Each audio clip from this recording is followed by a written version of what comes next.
Hey, welcome to day 3 of the dating game series. I'm still Falk. I'm still one of the teachers and founders at Desire.guru.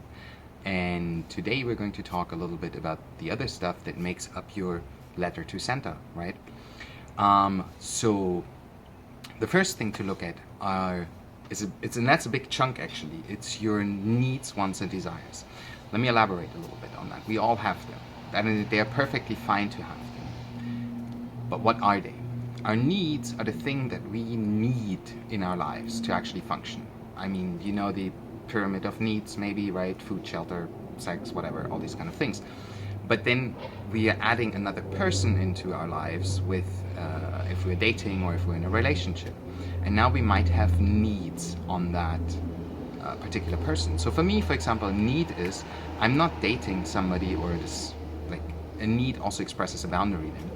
I'm not dating somebody who is on hard drugs. So I'm saying my need is, I need somebody that I'm dating, I need them to be sober and whatever, clean of hard drugs.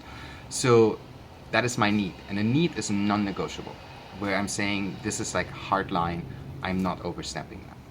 On the other hand, wants are things that are negotiable.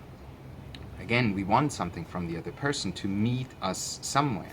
So for example, I could say, I don't want to date anybody who's smoking. But because it's not a hard no, there's somebody that comes my way and I say, oh, well, you're kind of hot, I want to date you. The person says, well, I'm a smoker. I said, oh, but I don't want to date anybody that's a smoker. And he says, you know what? Or she says, that's fine, perfect, I am going to not smoke when I'm with you.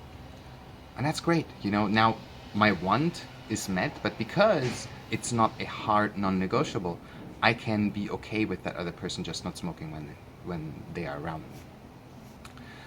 And then there are the desires. And the desires are the things we want to feel, right? We want to feel excited, adventurous, happy. Maybe sometimes we want to feel sad or self-pity, and we want to allow to feel all those things.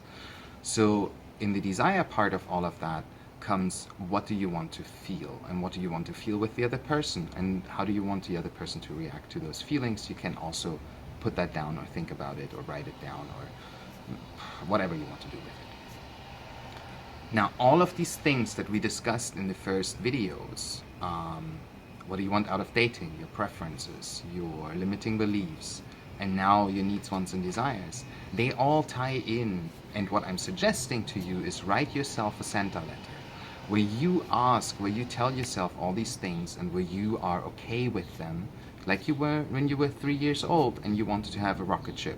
You were okay asking for the rocket ship, right? So I'm asking you to be also okay with what you're asking of yourself when it comes to dating, because that is the safest way to get your internal game straight. And with that, I'm leaving you right now on this video, because I think we're actually a bit longer than I wanted it to be. And I see you tomorrow, and tomorrow we're talking about self-presentation. We're going for the first time into the external game. And, well, there's going to be a mix of internal and external game, but we're talking about the self-presentation and how you show up in the world. And with that, bye-bye, I see you tomorrow.